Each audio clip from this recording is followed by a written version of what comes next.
നീണ്ടുകിടക്കുന്ന കടലിനാൽ സമ്പുഷ്ടമാണ് താനൂർ. ഉപജീവനത്തിനായി മത്സ്യബന്ധനം മാത്രം ആശ്രയിക്കുന്ന ഒരു വലിയ ജനതയാണ് ഇവിടെയുള്ളത്. സാമ്പത്തികമായും വിദ്യാഭ്യാസപരമായും സാമൂഹികമായുമെല്ലാം മാറി മാറി വന്ന ഭരണകൂടങ്ങളാൽ ഭീകരമായ വിവേചനത്തിന് വിധേയരാക്കപ്പെട്ടിട്ടുണ്ട് ഇവർ. അതുകൊണ്ട് തന്നെ രാഷ്ട്രീയ പാർട്ടികളുടെ വോട്ട് ബാങ്ക് തന്ത്രങ്ങളിൽ ഇന്നും ഇവർ ഇരയാക്കപ്പെടുന്നു. എന്നാലും ശാന്തവും സമാധാനവുമായി ജീവിച്ചിരുന്ന ഒരു നാടിനെ കലാപഭൂമിയാക്കിയതാര്?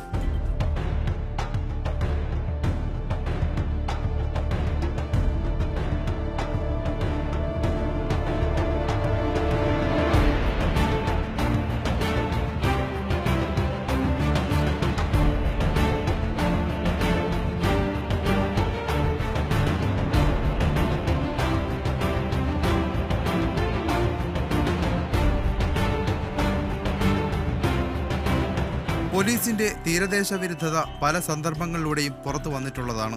ഭീമാപള്ളി, മാറാട്, ഇപ്പോൾ അത് താനൂരിൽ എത്തി നിൽക്കുന്നു. പൊതുസമൂഹത്തിൽ നിന്ന് പല കാരണങ്ങളാൽ അവഗണിക്കപ്പെട്ട ഇത്തരം ദേശങ്ങളിലെ ജനങ്ങളുടെ മനുഷ്യാവകാശ ലംഘനങ്ങൾ പോലും നാം ചർച്ച ചെയ്യാറില്ല. തീരദേശ മുസ്ലിങ്ങളെല്ലാം അപരിഷ്കൃതരും അപകടകാരികളാണെന്നും ബോധങ്ങളെ നിർമ്മിച്ചെടുത്താണ് ഭീമാപള്ളിയിൽ പോലീസ് 5 പേരെ വെടിവെച്ച് കൊന്നതും. കേരളത്തിൽ അത് പക്ഷേ ചർച്ച ചെയ്യാതെ പോയതും അതുകൊണ്ടാണ്. ഇതുപോലെ തന്നെയാണ് താനൂരിലും പോലീസ് അക്രമം അഴിച്ചുവിട്ടത്. പാവപ്പെട്ടവരാണ് ഞങ്ങൾ. അടിച്ചു കെട്ടി ഉറങ്ങുന്ന സമയത്ത് വീട് ചവിട്ടി പൊളിക്കാനാണ് ഞങ്ങൾ എണീച്ച് കുട്ടികൾ പരീക്ഷക്കൊക്കെ പഠിക്കണ കുട്ടികൾ നിലവിളിച്ചിട്ട് മുണ്ടിപ്പോവരുത്. പെൺകുട്ടീനോട് മുണ്ടിയെത്തിട്ടുണ്ടെങ്കിൽ ആണാണ് പെണ്ണാന്ന് നോക്കൂല. ഞങ്ങൾ ഇവിടെ ഇട്ട് എന്തെങ്കിലും 10-50 കയറി വന്നിക്കണം. ഞങ്ങൾ ഞാനിങ്ങനെ വെറിച്ച് പറയുമ്പോൾ പറയണം, തള്ള ചെലുക്കരുത്, കുട്ടികളൊക്കെ നല്ലോണം വളർത്തണം. ഈ പോലീസുകാർക്ക് അറിയാം അക്രമികൾ ഇവിടെ ഉണ്ടാവില്ല. അക്രമികൾ അക്രമം ചെയ്ത് എവിടേക്കോ പോയി. അക്രമികൾ പോയി കഴിഞ്ഞു കഴിഞ്ഞാൽ പിന്നെ ഇവിടെയുള്ള നിരപരാധികളെ വീടും സാധനങ്ങളും ലക്ഷക്കണക്കിന് കോടിക്കണക്കിന് ഉറുപ്പിന്റെ വസ്തു മുഴുവൻ നഷ്ടപ്പെടുത്തിയത് പോലീസാണ്. പോലീസ് സൃഷ്ടിച്ച ഭീകരതയെ തുടർന്ന് നാട്ടുകാർ വീടുകൾ ഉപേക്ഷിച്ച് പലായനം ചെയ്തു. പോലീസ് നടപടി ഭയന്ന് പുരുഷന്മാർ പലരും ഒളിവിൽ പോയി. എല്ലാം തകർത്തത് പോലീസാണെന്ന് അക്രമത്തിനിരയായവർ പറയുന്നു. പോലീസുകാർ അടിക്കുന്ന ലൈവായിട്ട് ജനലിൻ്റെ അകത്തുനിന്ന് ഞങ്ങൾ കണ്ടുകൊണ്ടിരിക്കുകയാണ്. പക്ഷെ അവരത് അങ്ങനെ ഇതൊക്കെ വീടും നമ്മുടെ വണ്ടിയൊക്കെ അടിച്ച് പോകുമെന്ന് വിചാരിച്ചത്. അങ്ങനെയാണെങ്കിൽ ആയിക്കോട്ടെ, അത് സഹിക്കാമല്ലോ. പക്ഷേ ഈ ഇരുമ്പിൻ്റെ ഡോറ് ബൂത്ത് കൊണ്ട് അടിച്ച് തകർത്ത് ഉള്ളിൽ കയറിയപ്പോൾ ഏകദേശം 35ഓളം പോലീസുകാർ നമ്മുടെ വീടിൻ്റെ ഉള്ളിലുണ്ട്. ആ ഒരു അവസ്ഥ വല്ലാത്തതാണ്.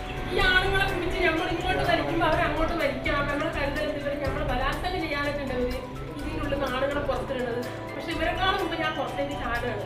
കാരണം എന്ന് പറഞ്ഞാൽ നമ്മുടെ ഇതിൻ്റെ ഉള്ളിൽ തന്നെ ഈ അടുക്കളയുടെ ഇവർ 10-20 ആൾക്കാരും ഞാനും എൻ്റെ ഭർത്താവും ഈ 2 കുട്ടികളും എന്ത് ചെയ്യാൻ പറ്റല്?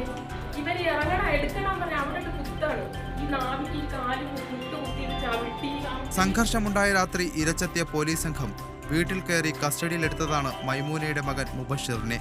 വീടിന്റെ കതക് ചവിട്ടിപ്പൊളിച്ച് അകത്ത് കയറിയാണ് പോലീസ് മകനെ ഉറക്കത്തിൽ നിന്ന് എഴുന്നേൽപ്പിച്ചു കൊണ്ടുപോയതെന്ന് ഈ ഉമ്മ പറയുന്നു. പോലീസ് 2:30 ഇവിടൊക്കെ തമർത്തനായി കണ്ടപ്പോൾ ഞങ്ങൾ വിചാരിച്ച് ആൾക്കാരൊക്കെ പൊളിക്കണമെന്ന് വിചാരിച്ച്. പിറകെ ഈ ബെയിലിക്കും ഇതിനും എല്ലാം അടിക്കണേ കേട്ടുങ്ങായിട്ട് ഇവിടെ വന്നങ്ങാട്ട് തുറക്കടി വായിലാന്ന് പറഞ്ഞും കഴിഞ്ഞ് തുറന്നുങ്ങാണ്ട് പെരി കയറലും കഴിഞ്ഞ് ഇങ്ങോട്ട് എൻ്റെ മോനെ കിടന്ന് ഉറങ്ങണൽത്തുനിന്നാണ് പൊന്തിച്ച് ഞാനിട്ട് കൊണ്ടുപോണ വിളിച്ച് ഞാനിട്ട് ഒന്നും കാട്ടൂല, നിങ്ങളെ മോനിക്ക് ഒരു പരിക്ക് ഏൽപ്പിക്കൂല എന്നും പറഞ്ഞിട്ട് 3 ദിവസമായി ഇന്നൊക്കെ ഒരു വിവരം പോലും എനിക്ക് കിട്ടിയിട്ടില്ല എൻ്റെ പൈതലിൻ്റെത്. പിന്നെ എൻ്റെ ഇവിടെ കണ്ടമാനം കേടുവെട്ടെല്ലാം പോലീസുകാരല്ലേ. ഞങ്ങൾ അന്നേരം ഞാനും എൻ്റെ മാപ്പിളിൻ്റെ ചെറിയ മോനും ഇതും കൂടെ അവരെ കാല് പിടിക്കണ മാതിരി പറഞ്ഞു എൻ്റെ മോനിങ്ങോട്ട് വിട്ടെന്നാളാന്ന് അറിഞ്ഞു. വീടുകൾ അടിച്ചു തകർത്ത പോലീസ് സംഘം സ്ത്രീകളോട് അപമര്യാദയായി പെരുമാറിയതായും ആക്ഷേപമുണ്ട്. തങ്ങളെ സംരക്ഷിക്കേണ്ടവർ വിതച്ച ഭീകരത വിശദീകരിക്കുമ്പോൾ പലരുടെയും വാക്കുകളിൽ നിസ്സഹായത തെളിയുന്നു. എനിക്ക് മോനും ഇല്ല ഭർത്താവും ഇവിടെ. ഞങ്ങൾ 2 സ്ത്രീകളാണ്. ഞങ്ങൾ എപ്പോൾ വന്നാലും ഇത് എപ്പോഴും ഞങ്ങൾ ശ്രദ്ധിച്ചുകൊണ്ടാണ് നിൽക്കൽ. അല്ലാതെ തവക്കൽ ചെയ്തുകൊണ്ട് കൊടുത്തതാണ്. ഞങ്ങൾ എന്താ അറിയുകൊണ്ട് നിൽക്കല്? ഈ പോലീസുകാരെ ഇവരെ കാവലിട്ടാന്ന് പറയണേ. ഈ പോലീസുകാരല്ലേ പെരേക്ക് ഇറങ്ങാക്കിയത്? ഇവർക്ക് ആദ്യത്തിന് അധികാരം കൊടുത്തത്? ഒരു വനിതാ പോലീസ് പോലും ഇല്ലാതെ പെരേക്ക് കയറാൻ ഒരു അതിക്രമം കാട്ടാൻ ആരും ഇവർക്ക് അധികാരം കൊടുത്തത്? ഈ നേതാക്കൾ ഇവരാണിതിന് മറുപടി പറയോ? പുരുഷന്മാരെ പിടികൂടാൻ കഴിയാത്തതിന്റെ അരിശം പോലീസ് സംഘം തീർത്തത് കേട്ടാലറയ്ക്കുന്ന വാക്കുകളിൽ സ്ത്രീകളോട് അസഭ്യം പറഞ്ഞാണ്. സാറേ ഞാൻ അസുഖക്കാരിയാണ്. എൻ്റെ ഭർത്താവ് കിഡ്നീൻ്റെ ഓപ്പറേഷൻ ചെയ്ത എവിടെണ്ടി കിഡ്നീൻ്റെ ഓപ്പറേഷൻ ചെയ്തെന്നും പറഞ്ഞാൽ നാട് വിട്ട് വിടലാണ്ടി വിടടിങ്ങട്ട് ഇറക്കടിങ്ങട്ടെന്നും പറഞ്ഞൊരു തെറിയില്ല. വടിയോണ്ടൊക്കെ വാങ്ങാം, വലിയത് അടിച്ച് പൊളിക്കുക. എടിയൊന്നും പൊടിയെന്നൊക്കെ വിളിച്ച് കുട്ടികളെ മുണ്ടി പോകരുത്. സാധാരണ വടിയല്ല ഒരു ഇരുമ്പിൻ്റെ വടി. സാധാരണ വടിയല്ല. ആരാണ് അവർ, എന്താണ് ഇവർ ചെയ്ത് ഞങ്ങൾക്ക് ഒരു പുറത്തേയും കിട്ടുന്നില്ല. പാഞ്ഞെത്തിയ പോലീസ് സംഘം ആദ്യം വീടിന്റെ ജനൽ ചില്ലുകളും മുറ്റത്ത് നിർത്തിയിട്ടിരുന്ന കാർ, ഓട്ടോറിക്ഷ, ബൈക്ക് എന്നിവയും അടിച്ചു തകർത്തു. നമ്മളെ മോൻ്റെ വണ്ടിയാണിത്. ഈ വണ്ടിയൊക്കെ അവർ ആക്രമിച്ച് പൊളിക്കാൻ കഴിയാണ്ട് ഇരുമ്പിൻ്റെ വടി കൊണ്ട് കുത്തി പൊളിച്ച് ഇത് ഓടിയിട്ട് വേണം 5 കുട്ടികളെ ഭാര്യന് പോറ്റണമെങ്കിൽ.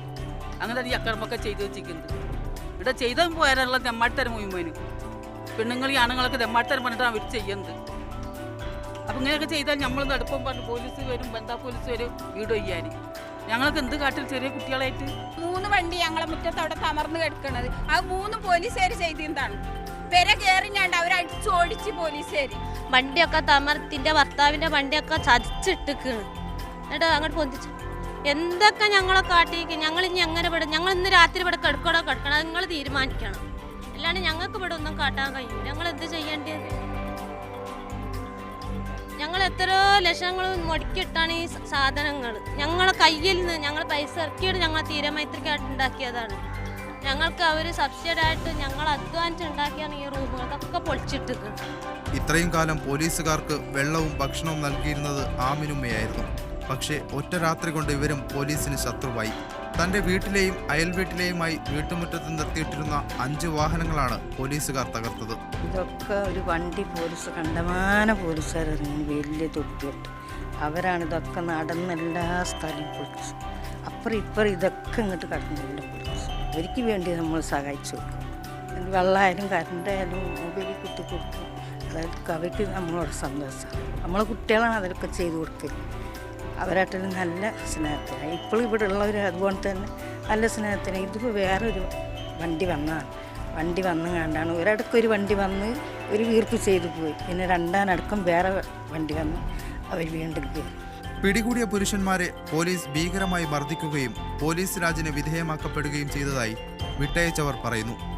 എൻ്റെ പിടിച്ചപ്പോൾ ഞാൻ അത്ര വലിയ പേടിച്ചിരുന്നില്ല. പക്ഷേ അതിനുശേഷം ഒരു 10 ഞാൻ എൻ്റെ ഇവിടെ നിന്ന് അടിച്ചിട്ടൊക്കെ കൊണ്ടുവന്നത്.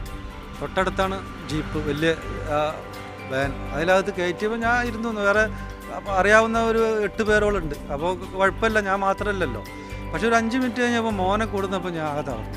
അതായത് നമ്മൾ രാത്രി കടന്നുറങ്ങുന്ന സമയത്തായിരുന്നു അവർ പിടിച്ചുകൊണ്ടുപോവുക. അങ്ങനെ വലിച്ചിട്ട് ബസ് കയറ്റി കൊണ്ടുപോവുക. ആ ഒരു എന്താ പറയുക, പെട്ടെന്ന് കൊണ്ടുപോയിരുന്നു. എവിടെയാണ് മർദ്ദിച്ചു? പുറത്ത് 4-5 പോലീസുകാർ കയറി നന്നായിട്ട് മർദ്ദിച്ചു. ബസ്സിലേക്ക് കയറ്റുമ്പോഴായിരുന്നു. കേരളത്തിൽ ഒരുപാട് രാഷ്ട്രീയ കൊലപാതകങ്ങൾ നടന്നിട്ടുണ്ട്. അവിടെയൊന്നും കാണാൻ കഴിയാത്ത പോലീസ് നരനായാട്ടാണ് താനൂരിൽ നാം കണ്ടത്.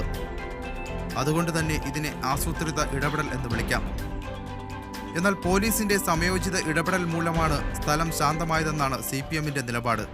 പോലീസിൻ്റെ ഇടപെട്ടിരുന്നില്ലെങ്കിൽ സ്ഥിതി കൂടുതൽ മോശമാകുമായിരുന്നതാണ്.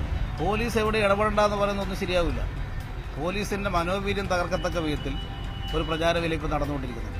അത് പോലീസിനെ നിഷ്ക്രിയമാക്കാനാണ്. തുടക്കത്തിൽ ഈ പോലീസ് നരനായാട്ട് മുഖ്യധാര മാധ്യമങ്ങൾ കണ്ണടച്ചപ്പോൾ അതിനെ ഏറ്റെടുത്ത് സമൂഹ മാധ്യമങ്ങളിലെത്തിച്ച മീഡിയ വണ്ണിനെയും അതിന് നേതൃത്വം കൊടുക്കുന്ന ജമാഅത്തെ ഇസ്ലാമിയെയും വർഗീയവാദികളും തീവ്രവാദികളും സർവോപരി താനൂരിലെ മുഴുവൻ പ്രശ്നങ്ങളുടെ കാരണക്കാരുമാക്കാനാണ് സഖാക്കൾ ശ്രമിക്കുന്നത്. ആ ആക്രമണത്തെ ഇന്ന് മറ്റൊരു രൂപത്തിൽ ചിത്രീകരിക്കാനാണ് ചില മാധ്യമങ്ങൾ ശ്രമിച്ചുകൊണ്ടിരിക്കുന്നത്.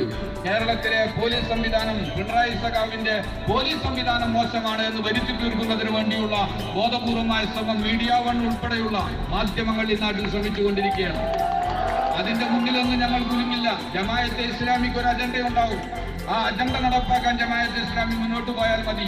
നീതിയുടെ കാവൽക്കാരാവേണ്ടവർ തകർത്തെറിഞ്ഞത് ഒരു ജനതയുടെ സ്വപ്നങ്ങളും ജീവിത മാർഗങ്ങളും കൂടിയാണ്. അതിനാരുത്തരം പറയുമെന്ന ചോദ്യത്തിന് സംഘർഷത്തിന് ചൂട്ടുപിടിച്ചവർക്കും മറുപടിയില്ല. കാര്യങ്ങൾ ഇങ്ങനെയൊക്കെയാണെങ്കിലും താനൂരിന് ഇന്ന് ആവശ്യം കൊലവിളിയുടെയും സംഘർഷത്തിന്റെയും രാഷ്ട്രീയമല്ല, പകരം സമാധാനത്തിന്റെയും സൗഹൃദത്തിന്റെയും പുതിയ കാൽവെപ്പുകളാണ്. അതിനായി അക്രമികളെ നിയമത്തിന് മുന്നിൽ കൊണ്ടുവരണം, തക്ക ശിക്ഷയും നൽകണം.